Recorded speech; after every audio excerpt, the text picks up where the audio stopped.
Oi, pessoal. Eu queria oferecer para vocês uma oportunidade especial para conhecerem o meu curso de Logopolítica e a Academia Folha Política, que é o projeto mais amplo onde ele está inserido. Eu queria, portanto, falar para vocês da promoção Vidas Paralelas, que é uma oportunidade de conhecer todo esse material da Academia Folha Política por apenas R$ 336 a anuidade. Então, com R$ 336, menos de R$ 1 por dia, você tem acesso por um ano inteiro ao curso de Logopolítica, que já tem mais de 80 aulas, e vários outros materiais, muitas horas de palestras, de vídeos e outras coisas que irão entrando na Academia Folha Política ao longo desse ano. A Vidas Paralelas, a promoção Vidas Paralelas, por que ela se chama assim?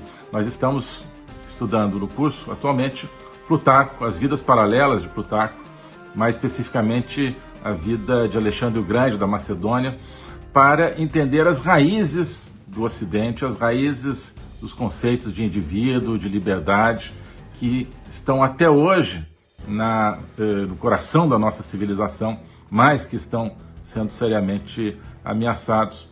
Então, na raiz da civilização ocidental está o quê? Está o conhece-te a ti mesmo, do oráculo de Delfos, que Alexandre foi visitar antes da sua campanha na Ásia. Conhece-te a ti mesmo, cada um de nós precisamos nos conhecer e a nossa civilização precisa voltar a se conhecer a si mesma. Essa é a proposta do Logos. O Logos é a palavra que está também na raiz da nossa civilização. E a partir daí, entender a política, entender os imensos desafios que pela política estão acontecendo hoje contra tudo aquilo que a gente antes achava que era fácil: liberdade, indivíduo livre, indivíduo pensante, mas que a gente está vendo que são coisas que a gente precisa defender com muito esforço. Isso tudo é, então, o contexto que a gente está tratando na Academia Folha Política, no curso de Logopolítica, que, como eu disse, não é a única coisa que está dentro da academia. Temos a Agenda 2030, que é um programa semanal de análise da atualidade, e várias outras iniciativas. Então, se você quiser fazer parte desse projeto, porque é um projeto conjunto de autoconhecimento individual e civilizacional, eu te convido para clicar aqui no link, na descrição, e passar a integrar essa academia, Academia Folha Política, na promoção Vidas Paralelas. Um abraço. Tem um aspecto curioso que eu estava vendo outro dia, que é a África do Sul. A África do Sul, país do BRICS, né? Um país que provém de toda a superação do apartheid, que foi uma luta heróica, da qual participou a comunidade internacional e não apenas a resistência interna africana contra esse regime horroroso. Foi a pressão internacional, no fundo, que permitiu uma transição pacífica, inclusive na África do Sul, para fora desse regime. No entanto, a África do Sul não conseguiu consolidar uma democracia, está hoje sujeita a uma série de acusações de corrupção, né?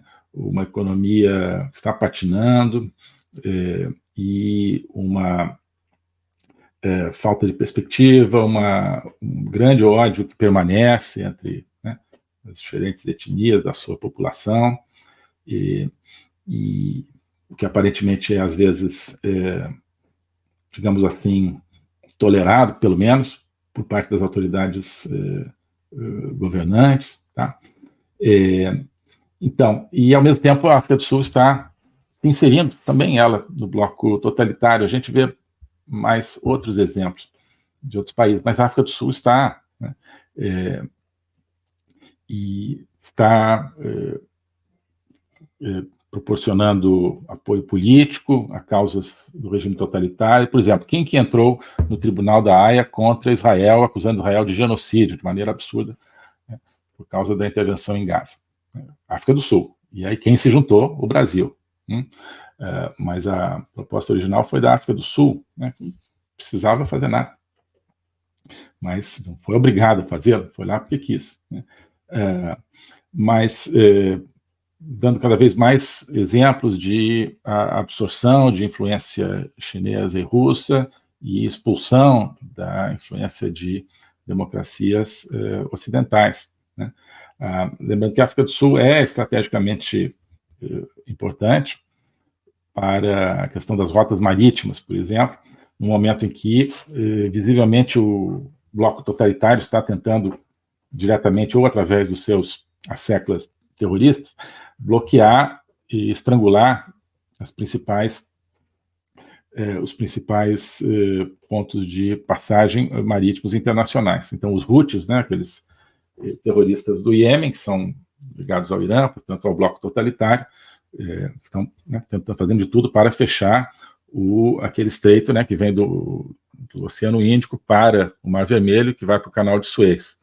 Então, a rota Ásia para o Mediterrâneo já fica altamente prejudicada. O próprio Canal de Suez, né, que agora não aconteceu, mas o Egito também agora está no BRICS, grande simpatia pelo bloco totalitário, né, talvez um pouco menos que a África do Sul, mas está ali também.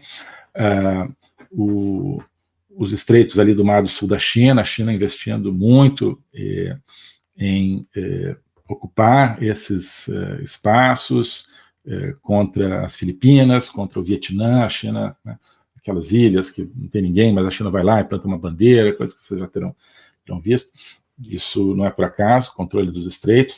Lembrando que a China tem uma base marítima militar, é a única reconhecidamente base marítima militar chinesa no exterior. Tem outras que prestam, mas uma que é reconhecidamente militar fica no Djibouti, que fica ali justamente no chamado Chifre da África, junto dos estreitos ali que agora os Houthis estão querendo controlar. E outra grande rota, claro, o canal do Panamá, né? Então, o Panamá é um país complicado, né? E a China tem uma influência crescente no principal vizinho ali, quase vizinho do Canal do Panamá, que é a Nicarágua, né?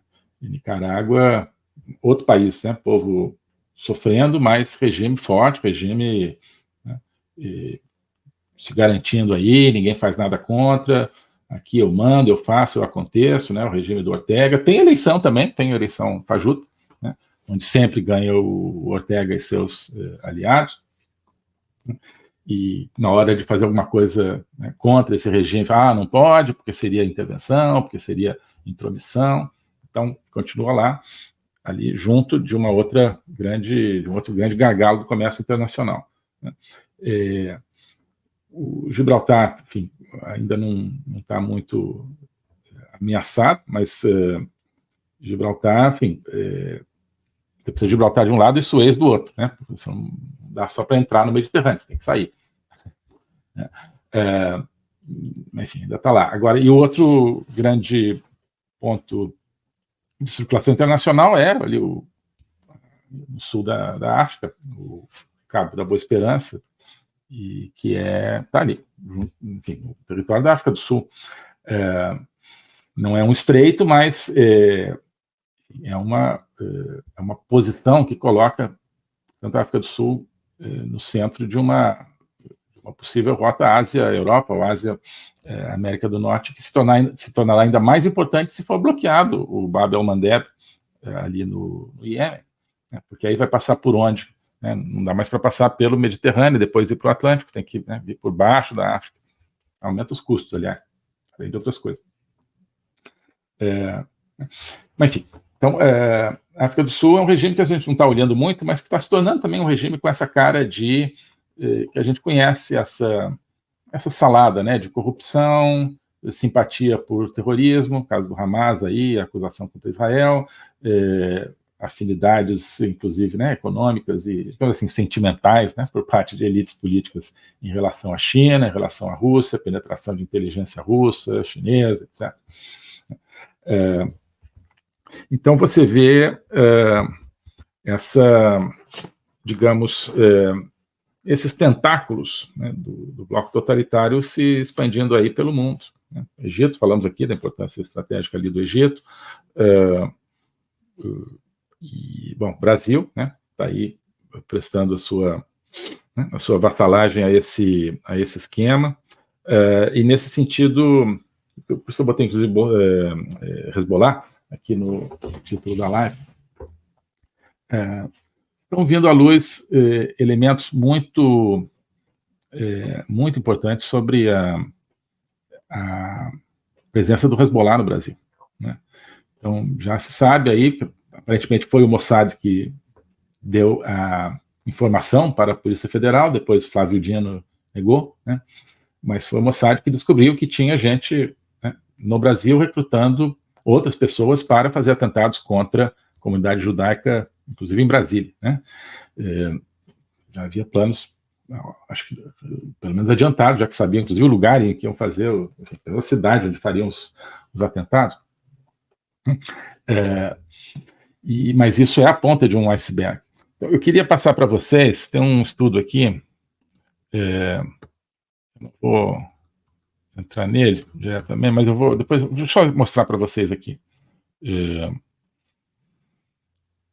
em seguida eu dou o link para vocês verem. Está em inglês, mas vale a pena quem quiser olhar. Só um segundinho, onde é que eu ponho aqui a página? Pronto, está aqui. Deixa eu ver se funciona. Aqui. Então, está aqui, vocês estão vendo, né? Então, o plano de terror do Hezbollah no Brasil, tá? Isso é publicado por esse Instituto Internacional contra o Terrorismo, está ali em cima, da Reichman University. E esse autor, o Emanuele Ottolenghi, é um italiano que está há muitos anos estudando a presença do Irã e do terrorismo de raiz iraniana na América Latina, tá? É talvez o maior especialista nesse tema, né? E conhece muito bem, né, inclusive a Tríplice Fronteira. Esse artigo é basicamente, em grande parte, sobre a Tríplice Fronteira. Então, só mostrando aqui para vocês, vou deixar o link depois. Então, começa dizendo, olha, no novembro do ano passado, as autoridades brasileiras descobriram um plano de terror do Hezbollah contra alvos judaicos no Brasil, né, incluindo 2 sinagogas na capital, Brasília. A dica veio digamos, né, a informação veio do Mossad, né, e assim vai.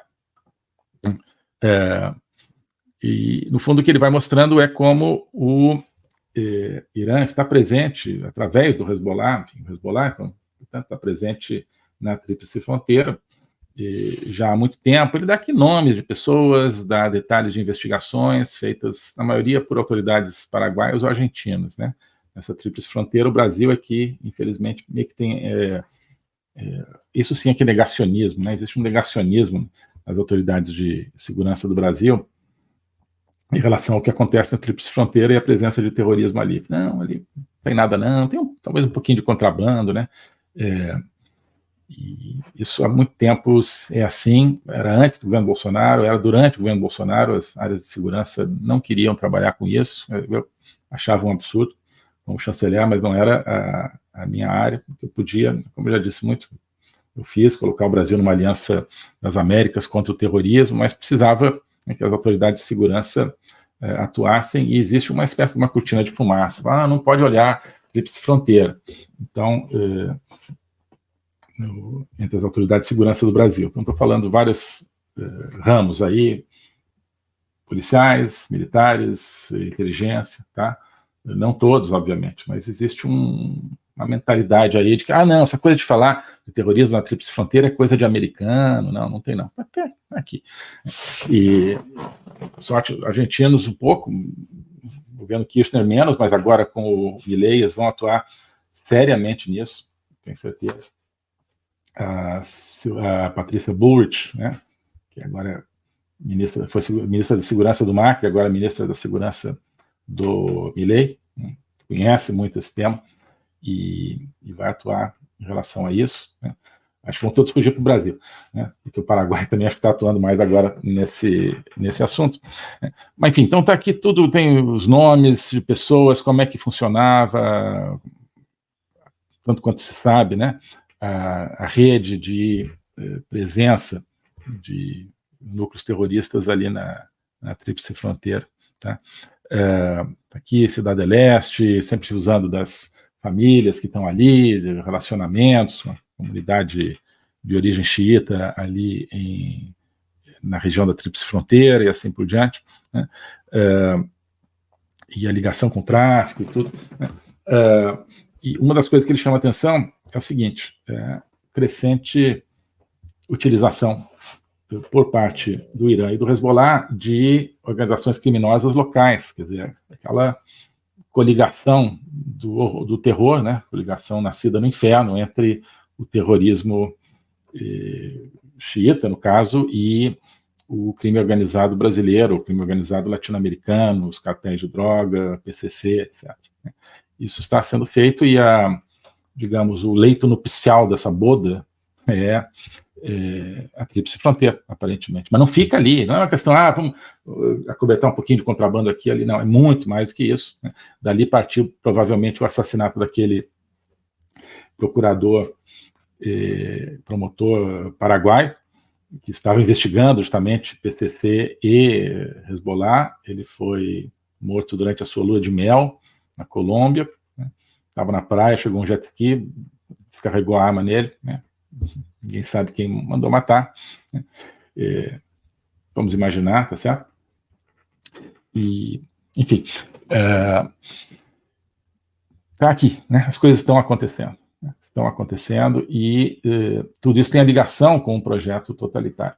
E o Brasil está cada vez mais nisso, justamente nesse momento em que o Brasil se alinha completamente ao projeto totalitário, mas a bola Brasil ainda está na caixa democracia.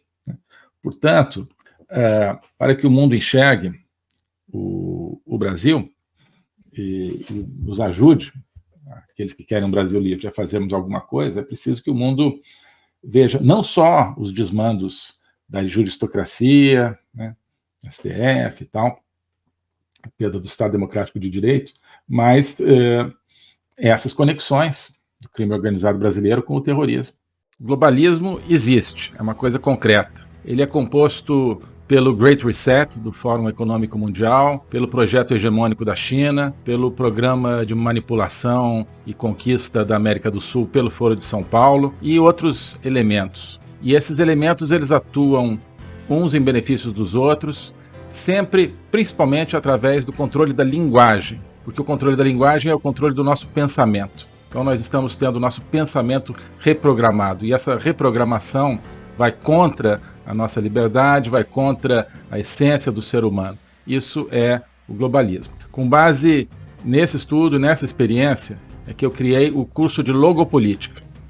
Toda semana eu dou aulas sobre geopolítica, literatura, filosofia, cultura de um modo geral, tudo isso em conjunto formando um espaço de conhecimento que eu denomino a logopolítica, para nós não apenas entendermos a ameaça do globalismo, mas podermos nos contrapor a ela. Se você quiser entrar nesse projeto de conhecer o globalismo e enfrentar o globalismo, clique aqui.